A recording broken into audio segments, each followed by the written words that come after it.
The top story we're looking at this evening, there have been injuries reported in an attack on a mosque near Dakuman here in Accra. We'll be going live to the scene and also get to speak with the police who we're told are at the scene to try and establish exactly what happened. Before then, though, two stations under the multimedia group, Joy FM and Asempa FM, will remain open as an Accra High Court has granted an injunction application.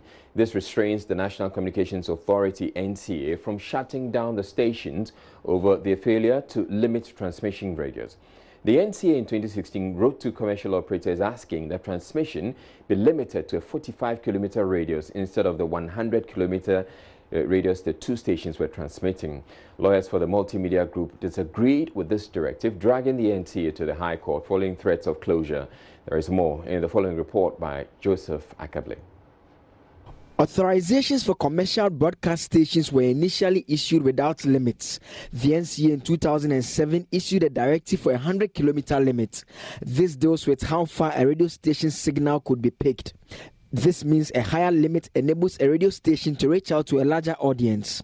In 2016, the NCA sent letters to commercial stations asking them to broadcast within a 45-kilometer radius. The two stations, Asempa and Joy FM, made an application for renewal of authorization. They were granted an interim one, but told to power down to 45 kilometers in order to complete the process. Some timelines were given or the stations risked closure. Lawyers for the multimedia group headed to court saying the directive is a restriction to the freedom of the media because sections of the population which have come to depend on particular stations as their source of news and other information will no longer be able to receive the station signals. Justice Georgina Mensah Dachi on Friday granted an injunction saying the nature of the case makes it necessary. The substantive case has been adjourned to December 4, 2018. Now, joining us is learning of an attack on a mosque near Dakuman here in Accra by some persons claiming to be acting on behalf of the National Chief Imam. The assailants are said to have launched the attack during prayers over some comments they said were not complimentary of the Chief Imam. A number of worshippers who were injured are said to have been sent to hospital. Ibrahim Abbas witnessed the incident and joins me with more. Good evening to you, Ibrahim. Can you first confirm if the police have arrived at the scene? Yeah, okay, actually, the police, they arrived like 45 minutes after the attack. All right. Yeah. So, I would want to believe there's order now. Hello? Is there order now? Okay, there's order. All right. What exactly happened? Actually, as we indicated earlier, we are praying. You know, we are Titania Muslim Council, and you know, usually every Friday we do gather and chant some name of God before we make a Maghrib prayer. That is 7 prayers, 6 prayers before we proceed on. So we are in the midst of it. Then some group of assailants just back into our midst with weapons, stones, knives, and cutlasses, chanting that we are the defendant of National Chief Imam, who kill people. You people are insulting Chief Imam. There will be no any low followers anymore in Accra. And they started attacking our people. Some of our people get hit. And there's one media on our midst called Malam Muntari. He works at South Africa. He was left with the broken hands and legs, and he was rushed to the nearest community hospital. And some of men to go to the various hospitals to take care of themselves. So that's exactly what happened. And they destroy all our belongings. They break all our fences and stole all our phones. It's a whole lot. So I cannot explain it all. How many of you have been injured? Okay, we are about, I can't best, but the minimum I know is like 6 to 7 who are injured now. How many of you were in the prayers? We are many. Now, what is it that you may have said that these assailants would have found offensive? Okay, I actually don't know. What I know that we are praying and just back into us, shouting, we are the defender of Chief Imam. We are coming to you people are insulting Chief Imam. We will kill you today, we'll kill you tomorrow. There will be no any police, anybody to defend you. So that's exactly what's going on. That's what they keep on chanting. So and there's some of us. So I'll people say it's within the public domain. So all the men and women around, everybody just scattered. Some fell from wall and other areas. There's a whole lot going on here. It's total chaos. All right. It's total chaos. Ibrahim, I'd like you to stay on the line for me. We have on the other line Sheikh Aremia, who's the spokesperson of the National Chief Imam. Thank you very much, Sheikh. Now, are you aware of this incident that we're told happened near Dakuman? There was an attack on a mosque, and the people are said to have been acting, or they were acting because they said the Chief Imam had been insulted. Well, completely, that happened on our blind side. I'm just hearing it just now, that there has been any attack on a section of community at Dakuman.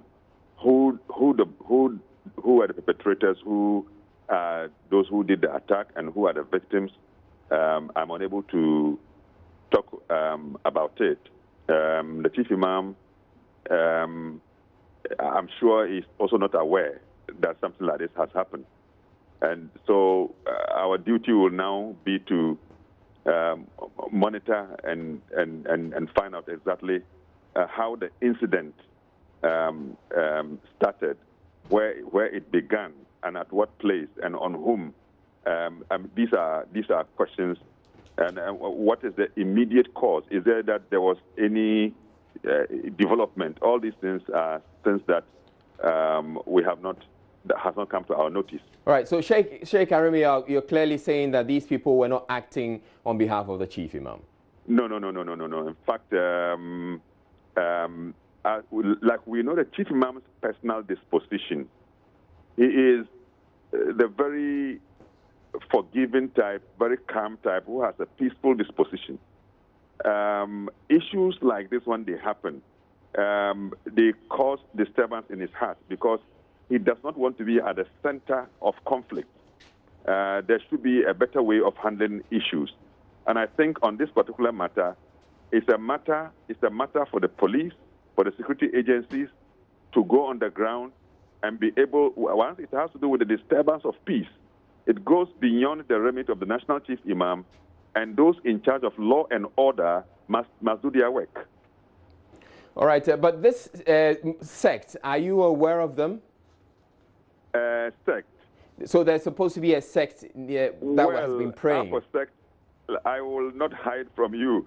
We have different sects now, though not as big in number as the Christian sects that we have. We have very small number of sects. We have the Shia, we have the Ahlul Sunnah, we have the Tijaniya. In fact, we have the Ahmadiyya. And these sects, the way that I describe them, in order that we can understand our diversity, is that they constitute perspectives.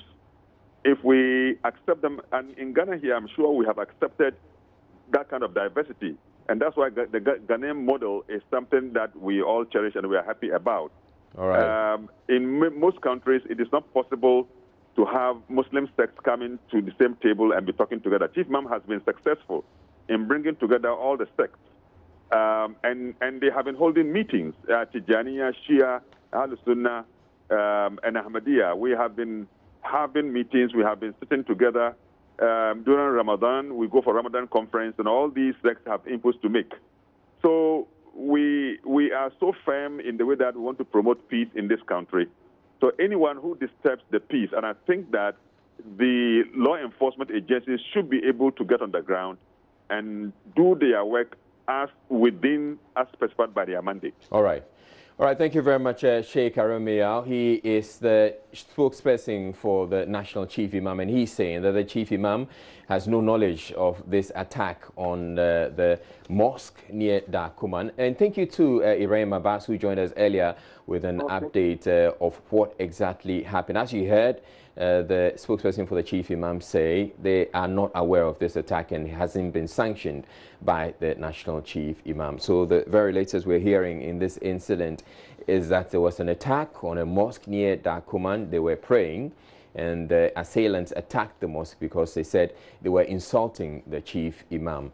We're told that 6 persons have been injured. Those 6 persons have been sent to the hospital, and the police has been to the scene. We'll also try and reach the police and see if we can get them to share with us any further details on what exactly happened. We are watching Joy News Prime. We're taking a break.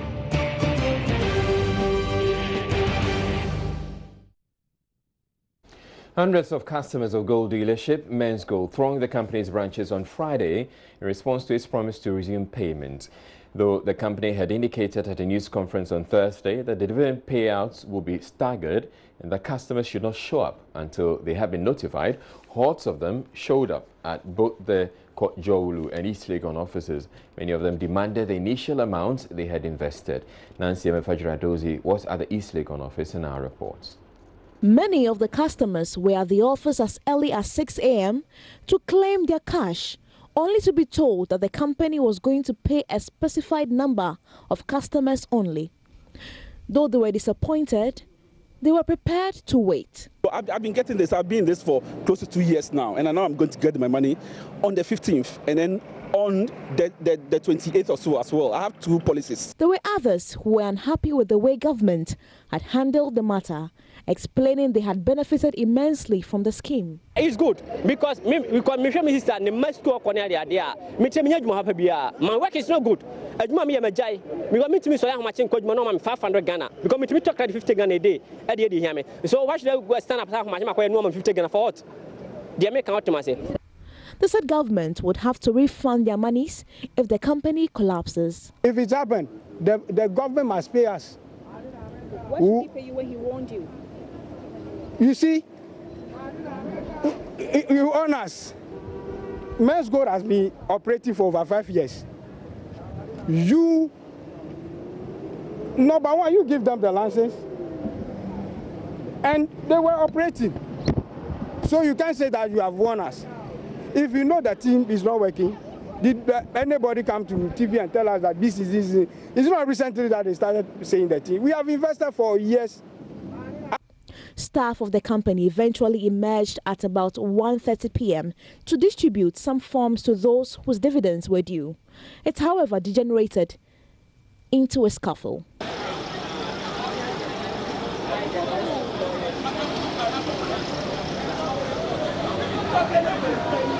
An announcement by the company that no principals would be repaid until a determination of the company's suit against the SEC and the Bank of Ghana left many of the customers agitated. Some of the customers who did not get paid are optimistic they will eventually be taken care of. Nancy Emefa Jodosi, Joy News.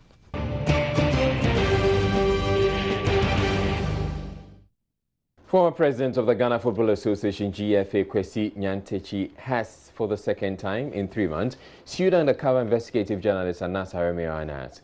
The suit filed by Nyantakyi's lawyer, Thaddeus Sori, against 3 defendants, Anas, Tiger IPI, and Ahmed Hussein Suale, is the second suit the former GFA boss has filed against the journalist. Mr. Nyantakyi was handed a 90-day ban by World Football Governing Body FIFA in the aftermath of the expose on corruption in African football, which also implicated over 80 referees and match officials. In his latest writ, he wants a declaration that the journalist has damaged his reputation. There is more in the following report. Mr. Nyantakyi's first suit against Anas and his Tiger IPI company was filed last June, and it was for defamation. The latest suit is related to the investigative documentary titled Number 12, produced by Anas, which captured Mr. Nyantakyi engaged in alleged acts of corruption. Mr. Nyantakyi is seeking 3 declarations that his fundamental human rights to privacy and confidentiality were violated in the secret recordings, and that the recordings violated his right to dignity and damages for the violation of his fundamental human rights. In a Number 12 video which premiered on Wednesday, June 6, Nyantakyi boasted about his close ties to the presidency and was also captured receiving an amount of money from the undercover reporter during a meeting over a so-called sponsorship deal. He also claimed that all road contracts in Ghana are inflated, stressing that overpasses of the same standard constructed in New York and Ghana cost $70 million and $150 million. In a meeting with Anas Tiger IPI collaborators who posed as businessmen, Nyantakyi is captured soliciting sums of money on behalf of President Akufo-Addo, Vice President Mahmoud Bawumia, the Transport Minister Kweku Ofori-Esiama, and his deputy Anthony Kabo. The police CID has since launched investigation into the matter. Even before that concludes, Mr. Nyantakyi is bent on clearing his name through the legal system.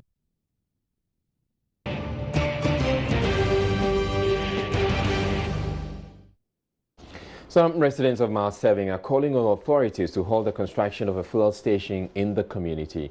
The residents say the construction has disrupted water supply to their homes for 1 month. The assemblyman for the Trobo electoral area, Mandela Wiafe, says the area where the construction is taking place is reserved for road expansion. Maxwell Agbogba has more.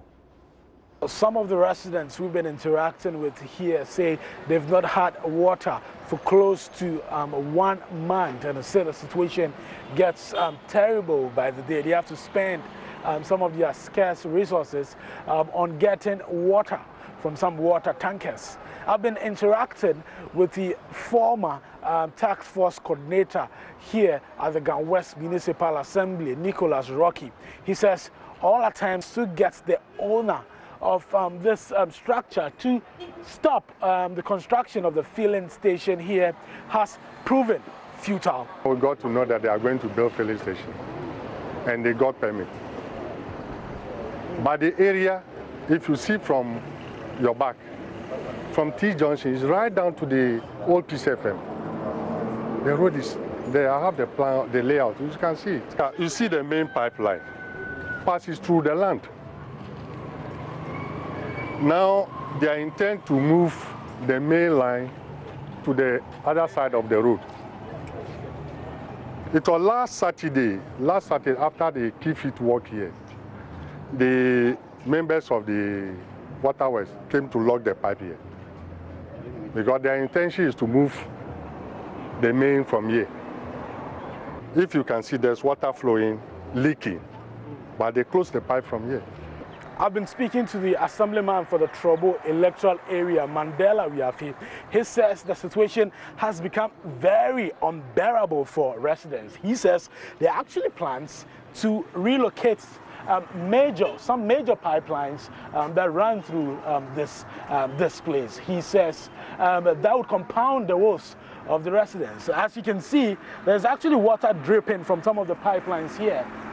Perhaps enough for the residents for now, if they could just get it. About 4 days or so ago, I think Thursday, I was invited at the district assembly. I happened to be the chairman for development and planning subcommittee. So I was invited for a meeting concerning the same filling station.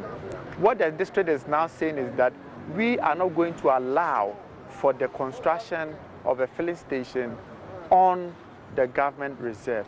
For about a month and a half, my tap has not been flowing. The water that has been flowing consistently just ceased. And I hear it's because of a construction work being done here. And I think it's so bad. I'm a taxpayer. I pay water bill regularly. I don't see why. I've been speaking to the Soweto district manager for the Ghana Water Company Limited, Gifty Okreku. She wouldn't want to speak to us on camera, but she says the residents have not officially complained to her outfit. She says they got the complaint yesterday, and they are moving in today to make sure that they fix the challenge.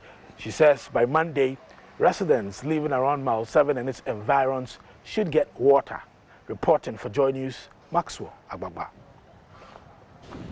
A 32-year-old notorious armed robber has been gunned down at Kaswa Jankwanta in a gun battle with police, while 2 others have escaped. According to police, they had information that the victim, Abanga, and his 2 accomplices had attacked the manager of a microfinance company. In an interview with Adom News, Kaswa Divisional Police Commander ACP David Ajem said the robbers started firing at the police upon reaching the scene, so the police returned fire, which led to the death of Abanga. Between 1 and 2 a.m., we conducted a sting operation at a village called Jankwanta. We had information that there was a village Susu committee that had collected money. I think these three hoodlums went there to rob them of their money. And as they got there, the police gave a warning shot and they started firing back at the police. So the police had no option than to also fire back. Unfortunately, one of the robbers called Abanga, who is a known criminal in Kaswa, was gunned down by the police. And so by the time we took him to hospital, he had died.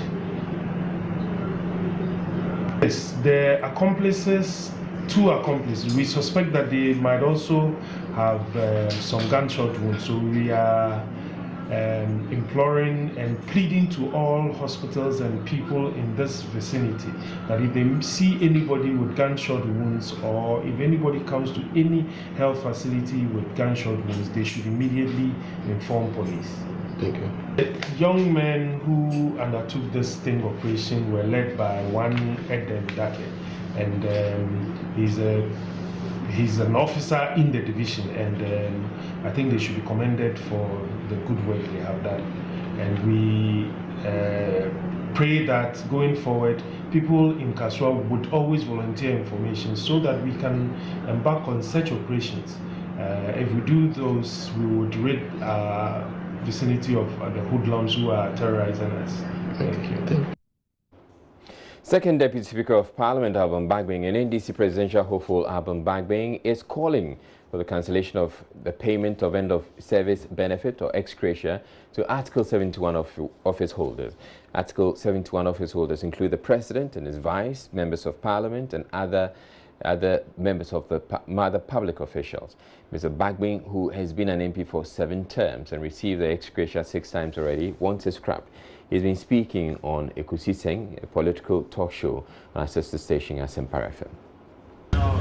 I think that the thinking in 1991-92 is different from today. The thinking in 1991-92 was to provide some emoluments to political office holders to be able to keep them going without them dipping their hands into the national coffers. And so you look at the condition of service of presidents and former presidents, where they are even tend to be like state property. They are not supposed to indulge in any income generation venture until Parliament gives them an approval. You understand? And this way to prevent political office holders from getting corrupted. I think the experience has shown that that is really not the case. Because we will not yet be able to contain corruption in politics. Yes. And therefore, from the experience that I have, I think that we could better utilize some of these resources than doling them out the way we are doing. I will be among the first to go for a cancellation of ex gratia. It should be cancelled across the board or for only members of Parliament? Across the board, across the board. For all Article 71 of I completely agree with the Constitutional Review Commission's recommendation that we have a national remuneration council or committee to look for the remuneration of all public servants, including political office holders. You know, you're looking at the other side of the coin. You see, the other side of the coin is the ex gratia. But how do people get into Parliament? You're not looking at that one. You know, the costs of becoming a member of Parliament. In terms of your campaign cost? Yes, it's escalating. You know, the way we are practicing politics in Ghana is like private enterprise. It's an individual venture, as if you are going to do your private business. But it's a public venture. It's the goods we produce are for the public service. And so that cost, we have to look at how we reduce it and also share it. is escalating every 4 years. And that is one of the threats to our democracy. And when we get there, I'll tell you how. And so, yes, I can tell you that if you see many of the former MPs, those who have left Parliament, how rich are they? The former office holders, how rich are they? And so if you're thinking that this money is colossal and is going into their hands, how many of them do you see after they left Parliament still driving Land Cruisers? The majority of them are with you in the trotros. It is the conditions of service that they enjoy when they are in office. And I think that that conditions of service is wasteful. Now, the majority in Parliament is accusing the Mahama administration of breaching the Constitution by taking a $32 million loan from Brazil without parliamentary approval in 2014. According to a report of the Finance Committee, the Ministries of Finance and Agriculture were disrupted from seeking parliamentary approval for the money because government was in the process of entering into an arrangement with the IMF. The money was used to import tractors. NPP MP for Sanitation Kwesi Nyantakyi entry says the decision by President Mahama to issue an executive instrument to replace parliamentary approval was out of place. Mr. Speaker, the report that your committee has submitted, the committee had recommended, Mr. Speaker, that this loan facility be approved in accordance with Article 181 of the 1992 Constitution of the Republic of Ghana. Instead of this House doing an approval, Mr. Speaker, we are doing a ratification because the then government, and that was said by my colleague earlier on, and Mr. Speaker, if I may refer to the report, the observations, the first one is executive approval for first tranche. Executive approval. Mr. Speaker, what had happened, and if I may read the contents of this heading, due to several delays in utilizing the credit line, parliamentary approval was not sought. But NDC Member of Parliament Finance Committee John Jinapor says the government did no wrong.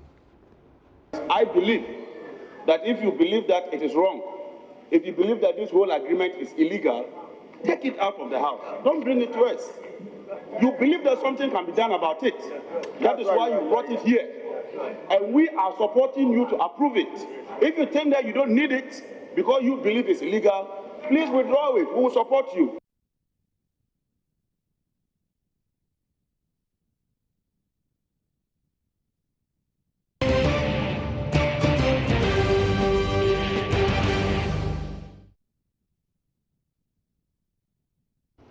In a related development, or staying with Parliament, the majority is accusing the Mahama administration of breaching the Constitution. All right, that's a repetition of the story. But the other story has to do with the members of Parliament saying that, or the majority saying that the Mahama administration, or is chastising former ministers in the John Mahama administration for allocating to themselves subsidized tractors meant for farmers. We'll bring you that story in a bit. All right, we do have it now. Majority Leader Oseche Mensah-Bonsu has chastised former ministers under the John Mahama administration and some members of Parliament for purchasing subsidized tractors meant for poor farmers. It has emerged that some MPs from both sides of the House benefited from the subsidized tractors under the John Mahama administration. A report of Parliament's Finance Committee mentioned Mark Oyongo, Bede Ziding, Major Derek Odru, Kofi Wampa, and other top officials who acquired the tractors subsidized at 60% under a $95 million Brazilian facility. Mr. Mensah-Bonsu says the practice of politicians benefiting from facilities meant for farmers must stop. And also MP for Bia East, he also had something to say about that. But moving on, members of the Ghana Union of Traders Association, GUTA, are questioning the decision of authorities to reopen locked-up foreign-owned retail shops at the Swami magazine in Kumasi without the union's consent. About 20 shops were found to have already resumed business, but the National Committee on Retail Trade visited the area yesterday to officially open shops of foreigners. The opening of the shops followed a directive by the Trades and Industry Committee pending resolution of the impasse over non-Ghanaians in the retail trade. National Deputy Secretary of GUTA, Emmanuel Nana Opokwe-Champong, wants government to be firm on rules and regulations governing the retail business. Prince Apia reports. In a statement released this week, the Ministry of Trade and Industry said after extensive consultation with the national executives of the Ghana Union of Traders Association, the Ministry of National Security, they have directed that all the affected shops or retail outlets that were closed as a result of the operations of the task force on retail trade be opened with immediate effect. This was to permit the various institutions to carry out with their lawful mandate of enforcing local laws and regulations, including those related to the operation of businesses in Ghana. On Friday, the committee moved to the Swami magazine to ensure that this directive was carried out. But some of the traders were not happy with what they saw. All the shops are operating and they are operating effectively. Nothing has happened to them. Ghana is a unified state that brings people together. It is not in any way our intention as traders to frustrate or prevent people in participating in the trade that we do. But what we are seeing here today is complete lawlessness on the side of the foreigner who wants to trade in the country. And it is not acceptable in any grounds. National Deputy Secretary of GUTA, Emmanuel Nana Opokwe-Champong, wants government to be stiff on the rules and regulations governing the retail business. We want them to think about it. It is about time the leaders of the country take the bull by the horn and be men. They are practicing a way that we see them as women. They should be bold enough and face facts in Ghana here. Because if the laws on the land is really actually regulating a Ghanaian, why not a foreigner? Meanwhile, the Ministry of Trade and Industry, the Ministry of Foreign Affairs and Regional Integration, GUTA, and the diplomatic missions in Ghana says they will implement a comprehensive sensitization program to enhance collaboration and cooperation among all stakeholders engaged in the retail trade sector in Ghana. It is expected that the trading community, including the foreign nationals, take all necessary steps to avoid any incidents that will mar the long-standing bonds of friendship between Ghana and other countries. Prince Apia reporting. Now, over 7,000 public basic schools in Ghana are without toilet facilities. The phenomenon is forcing more pupils to engage in open defecation with its attendant health problems. The coalition of NGOs in water and sanitation has launched a campaign in Accra to resolve this challenge. Emmanuel Jivenu has more. According to the 2017 Education Management Information System report by the Ghana Education Service, more than 7,000 public basic schools are without toilet facilities in Ghana. This means an estimated 2 million Ghanaian children are compelled to resort to open defecation. This unhygienic practice poses health threats to school children, teachers, and other educational workers. It is against this background that the Coalition of NGOs in Water and Sanitation, CONIWAS, is championing the campaign to ensure every student has access to decent toilet facilities. Issues of sanitation are so broad, and therefore we decided that we want to prioritize school sanitation, because, you know, we should care about the well-being of the children. Children go to school, there's no toilet facility, and they have to defecate around. And this comes back to harm them. It comes back to give them infections, diseases. So when they go home, they cannot study. So we thought that if we are able to address the issue of school sanitation, We will be addressing issues of health, quality education, and many other things. Majority of those who have the facilities are not functional. I mean, I think it should be a source of concern for all of us. The coalition also blamed metropolitan, municipal, and district assemblies for not prioritizing sanitation in the country. The onus rests with the district assemblies because they have the mandate for the total development of their jurisdiction. Unfortunately, they do not prioritize sanitation. In fact, we did a study of some district assemblies and their allocation or expenditure on sanitation. It will surprise you to know that the highest we found was less than 0.5%. Meanwhile, the law is clear. There's an allocation you are supposed to commit to improving sanitation in your jurisdiction, but they don't. I mean, they prefer to spend the money elsewhere, and they neglect issues of water, sanitation, and hygiene. According to a research conducted by the Department of Civil Engineering at the Kwame Nkrumah University of Science and Technology, government needs $147 million to provide hygienic places of convenience for schools without one. Emmanuel Jivanu's report for Joy News. Now, patients have been turned away at the police hospital shuts down the facility for a 4-day fumigation exercise. The OPD, surgical, maternity, mortuary and pharmacy will remain shut until Tuesday. Dead bodies in the hospital's morgue are being transferred to other facilities. Patients on admission have also been moved to other hospitals to continue treatment. Public Relations Officer for the police hospital, DSP Yao Nketiayewa, gave the following details just before the exercise began this morning. Friday, September 20, 2018, the Ghana Police Hospital will close down up to Monday, 1st October, to enable the hospital fumigate the whole facility and clear it of all the cockroaches and other insects that are disturbing us here. We will resume full operations on Tuesday, 2nd October. This is not any strange thing that we are doing. It's a regular thing, routine thing as a hospital, medical facility we are bound to do to enable our patients and clients of other various parts get good health care. We are therefore, that is the Ghana Police Hospital is therefore appealing to the general public to cooperate with us and let this 4-day closure be a success.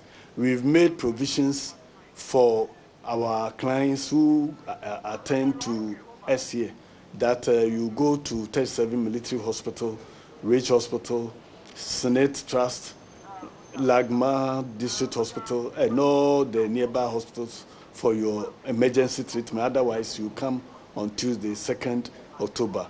Whilst the police personnel and their dependents less than 18 years, provisions have been made at the license office clinic at a service workshop and the National Police Training School at Tesano for your emergency treatments.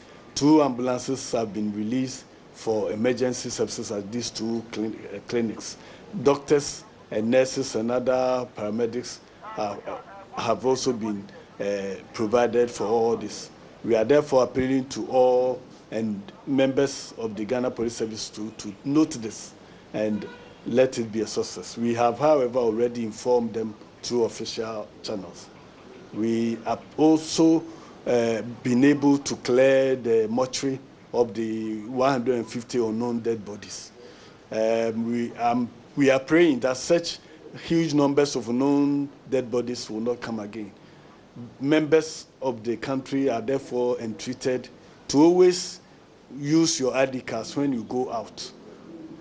Even if it is expired, at least we will know your identity and where you are coming from. When you are leaving your workplace, kindly tell somebody where you are going and where they should look for you.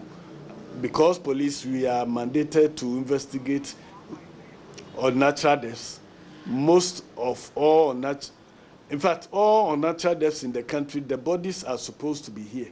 So due to that, that has been the cause of the increases in our a number of dead bodies. We are therefore appealing to you once again to use your advocacy. And that's it for the bulletin. My name is Israel. You have a good night.